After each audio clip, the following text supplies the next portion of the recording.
अस्सलाम वालेकुम जी, क्या हाल चाल है आपकी। उम्मीद करती हूँ ठीक ठाक होंगे और खैर खैरियत से होंगे। लें आज के दिन का आगाज़ होता है नाश्ते की टेबल से।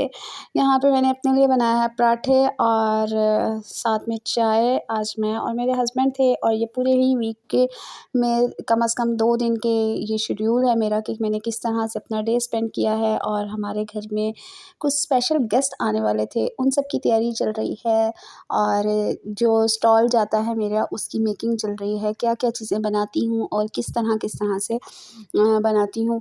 अच्छा, बहुत सोचती हूँ कि टाइम से पहले मैनेज कर लूँ, लेकिन होता ये है कि हर चीज़ फ्रेशली बेक्ड होनी चाहिए, हर चीज़ फ्रेशली अरेंज होनी चाहिए। तो बस करते मैं बहुत ज़्यादा थक जाती हूँ जिस दिन भी मुझे ये डिलीवरीज़ देनी होती हैं, जिस दिन भी मेरा ये स्टॉल लगता है।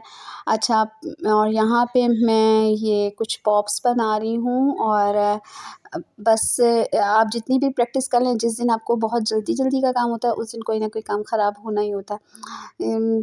यहाँ पे हम केक पॉप्स बना रहे हैं। केक मिक्सचर के अंदर मैंने चॉकलेट ऐड की हुई है, थोड़ा-सा बटर ऐड किया हुआ है और इसका जब ये थोड़ा-सा इसमें डाल के सेट करके मैं यहाँ पे इसको फ्रीज़र में रख दूँगी। और मैंने नाश्ते के बाद ही काम स्टार्ट कर दिया था ताकि मैं जल्दी कर सकूं, लेकिन फिर भी मुझे सारा दिन लग जाता है क्योंकि आज शाम को कुछ गेस्ट भी आने वाले थे और उन गेस्ट के मेरे घर में थी हाई टी की दावत और उस हाई टी की भी मुझे तैयारी करनी थी। और एक छोटी सी नन्ही परी आने वाली है। अभी आगे चल के आपको दिखाते हैं कौन आ रहा है। जनाब, यहाँ पे मैंने इन सबको फ़िल कर लिया है और इसके बाद हाथ से प्रेस करके इसको जब ये शेप आ जाएगी तो इसको मैंने 1 से 1.5 घंटे के लिए फ्रीज़र में रख देना है।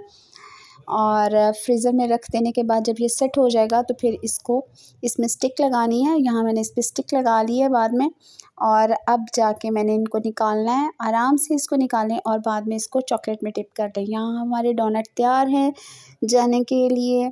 मिनी डोनट बहुत ढेर सारे थे और साथ में बिग साइज़ डोनट भी थे और यहाँ पे कपकेक हैं, वनीला कपकेक हैं। ये सब चीज़ें जाने के लिए स्टॉल पे जाने के लिए तैयार हैं जनाब। ये नेक्स्ट डे का व्लॉग है। यहाँ पे मैं मिनी पिज़्ज़ाज़ बना रही हूँ। कुछ पिज़्ज़ा की फरमाइश थी कि आप पिज़्ज़ा बना दें और मिनी पिज़्ज़ा स्टॉल के लिए भी जा रहा है और यहाँ पे एक मीडियम साइज़ का पिज़्ज़ा भी बन रहा है। अल्हम्दुलिल्लाह मुझे बहुत अच्छा लगता है जब लोग मुझे ये कहते हैं कि आपके हाथ में टेस्ट है और ये बहुत यम्मी बना है। ये सिर्फ़ अपनी तारीफ़ नहीं कर रही हूँ, लेकिन ये कि शुक्र अल्हम्दुलिल्लाह बहुत अच्छा है क्योंकि पिज़्ज़ा की रेसिपी मेरी अपनी पर्सनल है और मैं कभी भी जो रेसिपी कार्ड में होता है मैं उससे नहीं बनाती हूँ, मैं कुछ ना कुछ वेरिएशन लेकर आती हूँ। अगर आपको घर की कुकिंग आती है ना तो आप कुछ ना कुछ वेरिएशन कर सकते हैं। तो कोई ना कोई तजर्बे करके कुछ ना कुछ नया इन्वेंट करके कुछ ना कुछ बनता रहता है और फिर बस कभी कुछ बहुत मज़े का यम्मी रेसिपी क्रिएट हो जाती है। और इसी तरह मेरे ख़्याल में तजर्बे करते रहना चाहिए। इसी तरह से मैंने पिज़्ज़ा डो लगा के ये रख दी है प्रूफ़ होने के लिए और अब हम एक छोटा-सा पिज़्ज़ा बना लेंगे साथ में। पहले मैंने इसको सोचा कि मिनी पिज़्ज़ा बना लेती हूँ, फिर मैंने सोचा नहीं इसका ही 1 ग्राम का लगा के और इसी तरह दोनों को एक साथ लगा के एक छोटे पैन में डाल के रख देते हैं और ये बच्चों के लिए हो जाएगा। जनाब, यहाँ पे अच्छा मैंने एयर फ्रायर में भी पिज़्ज़ा बनाया है। ये वाला मेरे ख़्याल में मैंने एयर फ्रायर में बनाया था। एयर फ्रायर में पिज़्ज़े का जो रिज़ल्ट है ना वो ऑसम है। ओवन से भी ज़्यादा ऑसम आता है, इतना मज़े का होता है। मुझे पर्सनली खुद लगता था कि एयर फ्रायर में जो है ना आपका पिज़्ज़ा क्रस्ट जो है ना वो ज़रा ड्राई हो जाता है, कभी भी ड्राई नहीं होता। मैं क्या करती हूँ, जो मिनी पिज़्ज़ाज़ हैं और जो ये स्मॉल साइज़ में पिज़्ज़ा आता है इसके पिज़्ज़ा का क्रस्ट जो है ना मैं पहले बना के तवे पे हल्का सा सेक लेती हूँ। जनाब, यहाँ पे हमारी टी टाइम टेबल रेडी हो गई हुई है।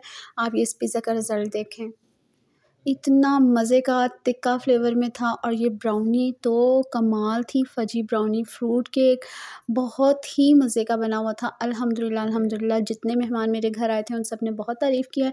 यहाँ पे हम मेहमानों के आने का इंतज़ार कर रहे हैं। चिकन समोसास बनाए हुए हैं साथ में।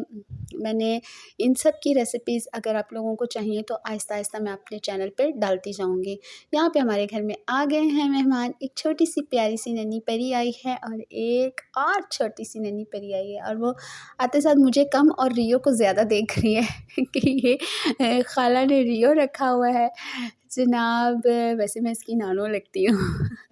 यहाँ पे अब हमारे पास आ गए हैं ढेर सारे पार्सल और इन पार्सल के लिए मैं बहुत ज़्यादा एक्साइटेड थी। बस ये जल्दी-जल्दी आ जाए। अच्छा, इस बीबी क्रीम की मैंने बहुत ज़्यादा धूमें सुनी हुई थी कि ये दराज़ से मिल रही है और ये दराज़ पे कुछ 360 या 336 में कुछ समथिंग थी, लेकिन मैंने इसको $1 से लिया है और 240 रुपीज़ में लिया है। बहुत ही गज़ब की है ये, बहुत ही गज़ब का रिज़ल्ट है। डेली जिन लोगों को कुछ फ़ेस पे लगाना भी होता है और कुछ हेवी भी नहीं लगाना होता, उनके लिए ये बेस्ट है। इसके बाद मैंने मंगवाई है जनाब मिस रोज़ की ये सिल्क फाउंडेशन, जो स्टॉक में आते ही आउट ऑफ स्टॉक हो जाती है। ये इतनी हिट है, तो मैंने इसका बैच 2 मंगवाया है नंबर। इसके बाद एक दराज़ का पार्सल था क्योंकि मुझे कुछ चॉकलेट मेकिंग के लिए चाहिए थी चीज़ें, और ये मैंने मंगवा ली है जनाब ड्राई चेरीज़, और ड्राई चेरीज़ आ गई हैं, बहुत ही यम्मी है। यहाँ मैंने इसको निकाला और मेरी नीयत हुई कि बस मैं इसको खा के देखूँ। बहुत ही यम्मी, बहुत ही मज़ेदार। इंशाल्लाह बहुत जल्द एक न्यू प्रोडक्ट भी आप लोगों के पास आएगी। इसके बाद एक बहुत बड़ा सा पार्सल आया और ये पार्सल मैंने एक नई वेबसाइट से मंगवाया है। उस वेबसाइट का लिंक भी मैं यहाँ पे डिस्क्रिप्शन बॉक्स में लिख दूँगी। ये सब चीज़ें जब मैंने दराज़ से देखी तो मुझे थोड़ी सी एक्सपेंसिव पड़ी थी। दराज़ का सबसे बड़ा प्रॉब्लम ये है, मैं बहुत ज़्यादा चीज़ें मंगवाती हूँ दराज़ से, लेकिन मुझे वहाँ का सबसे बड़ा प्रॉब्लम जो लगता है वो ये है कि हर चीज़ की अलग-अलग डिलीवरी देनी पड़ती है। यहाँ पे मैंने ये सारी चीज़ें मंगवाई कम से कम एक ही साथ डिलीवरी दी। अच्छा, ऑनलाइन शॉपिंग का सबसे बड़ा फ़ॉल्ट ये होता है, हम ये कहते हैं कि हम लोगों ने चीज़ें तो मंगवा ली हैं, लेकिन डिलीवरी देते हुए ना हम लोगों को कुछ होता है, पता नहीं क्यों। मेरे साथ तो ऐसा होता है, शायद आप लोगों के साथ भी ऐसा होता है। अच्छा, ये सब चीज़ें मैं बार-बार दिखा रही हूँ। इसमें ये ब्रश आया है और ये वॉशरूम क्लीनर ब्रश है, बहुत ही ज़बरदस्त है। ये मैं आगे चल के आपको इसका रिज़ल्ट भी दिखा देती हूँ। ये डोर हैंगर है और डोर हुक है। ये ज़बरदस्त लगी मुझे ना, क्योंकि मैं रेंटल हाउस पे रहती हूँ, तो मुझे दीवारों में कीलियाँ लगाना पसंद नहीं है। कीली कहते हैं शायद इसको, तो मैंने ये मंगवा लिया। मेरे पास पहले भी था, एक कम पड़ा था, मैंने एक और मंगवा लिया। ये देखें इसका रिज़ल्ट। आप इसे ब्रशिंग करके पहले उसको रगड़ें और फिर आराम से बाद में वाइपर भी लग जाता है। बहुत अच्छे इसके ब्रश बने हुए हैं। 360 है, आराम से वो हो जाता है, क्योंकि मैं एक हाथ से कैमरा पकड़ के और एक हाथ से काम कर रही थी तो मेरे लिए मुश्किल था। यहाँ पे मैंने इसको टूथपेस्ट डिस्पेंसर को भी लगा दिया है। ये डबल साइडेड टेप के साथ लगते हैं। और इस चॉपर का रिज़ल्ट मुझसे कुछ लोग पूछ रहे थे कि इसका रिज़ल्ट बताएं, और इस चॉपर का रिज़ल्ट ऑसम है। ठीक है, ये मैं पहले भी एक दफ़ा यूज़ कर चुकी हूँ। वो वाला जो चॉपर था मेरे पास, आप लोगों को जो मुझे पुरानी वीडियो देख रहे हैं उन्हें पता होगा कि मेरे पास ये ग्रीन कलर में था, और क्योंकि वो मेरे बच्चे ने उस दिन तोड़ दिया है और इसके बगैर मेरा गुजारा नहीं है, तो मुझे फ़ौरी तौर पे ये मंगवाना पड़ा है। जनाब यहाँ पे हम इसको चॉप करते हैं। प्याज देखें मैंने सिर्फ 4 पीस करके डाले हैं, साथ में ही लहसुन डाल दूँगी। सिर्फ 3 से 4 दफ़ा लो जी ये किया और ये चॉप हो गया। अब अपने जितनी भी आपको रिक्वायर्ड है उतना आप इसको चॉप कर सकते हैं। बारीक करना है, मैं ऑमलेट के लिए, रात में सालन बनाने के लिए इसी में ही प्याज चॉप करती हूँ, जल्दी हो जाता है काम।